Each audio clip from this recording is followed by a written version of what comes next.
Les paradis fiscaux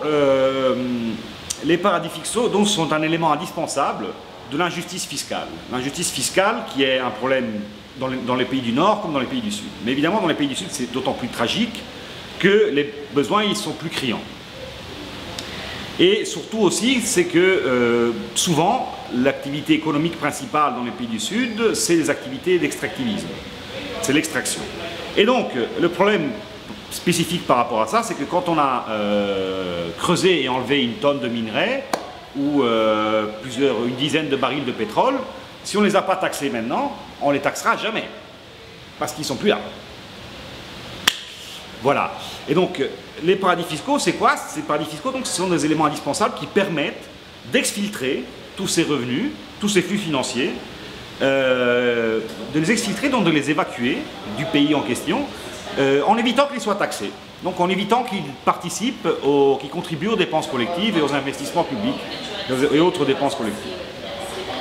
Voilà. Après, les paradis fiscaux sont pas, enfin, à mon sens, ne sont pas le problème principal. Le problème principal, c'est l'injustice fiscale, et les paradis fiscaux sont un élément qui permettent la mise en œuvre de cette injustice fiscale.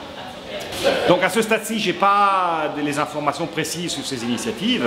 Ce que je peux dire en tout cas, c'est que c'est une excellente chose que l'Équateur, et que par tout autre pays, se mobilise sur ces enjeux-là. Et c'est une excellente chose aussi de porter le débat auprès de la population, et auprès de l'électorat, y compris avec des initiatives de démocratie directe.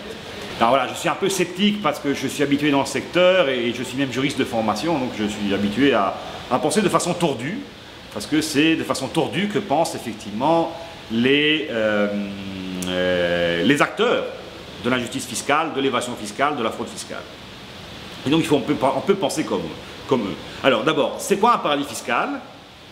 Eh bien, en fait, il faut savoir qu'il n'y a pas de définition précise et il n'y a certainement pas de liste officielle reconnue des paradis fiscaux.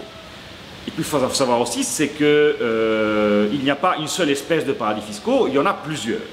Il y a les paradis fiscaux qui sont spécialisés, par exemple, dans le secret bancaire, donc le fait de protéger l'identité de déposants qui vont déposer dans des comptes en banque. Il y a des paradis fiscaux qui sont spécialisés dans la préservation de l'anonymat des détenteurs de sociétés, ou encore de trusts, ou encore de fondations. Il y a des paradis fiscaux qui sont pas du tout spécialisés dans la défense de l'anonymat ou de l'opacité, mais ce sont simplement des endroits où il est facile, par exemple, de créer des sociétés, ou encore il y a des paradis fiscaux qui en fait disposent d'un réseau de traités de prévention de la double, ce qu'on appelle les traités de prévention de la double imposition, qui sont donc des traités internationaux qui facilitent les flux non taxés de capitaux. Voilà, donc il n'y a pas une seule sorte de paradis fiscaux, il y en a plusieurs. Et par exemple, l'État du Delaware est spécialisé dans un certain nombre de choses. La plupart des réseaux de paradis fiscaux sont rattachés, on va dire, à des centres financiers. Et donc il y a les paradis fiscaux qui sont plus connectés à Wall Street, il y a les paradis fiscaux qui sont beaucoup plus connectés à la City de Londres. Donc ça c'est clair. C'est clair que tout ça fait partie des mêmes, on va dire, des mêmes structures et des mêmes réseaux financiers. Donc ça fait, voilà, la première chose. Alors deuxième chose, est-ce que pour un pays c'est effectivement une bonne chose, est-ce que c'est des rentrées de capitaux et des rentrées financières que le fait d'être un paradis fiscal? Eh bien ça dépend.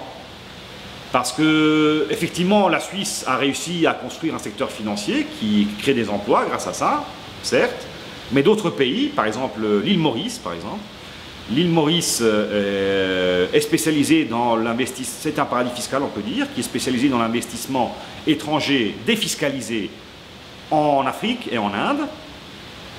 Et donc, ils ont construit un gros secteur avec ça. Est-ce que les Mauriciens vivent mieux grâce à ça? Eh bien non, pas vraiment, parce que souvent, les investissements qui arrivent quand un pays décide de devenir paradis fiscal sont des investissements purement sur papier, dématérialisés, qui ne correspondent pas vraiment à une création d'emplois, ni d'activités, etc. Au contraire, ça peut même, par exemple, augmenter les prix de l'immobilier, et ce qui va en fait rendre la situation de la vie quotidienne des citoyens normaux de ce pays-là plus dure qu'avant.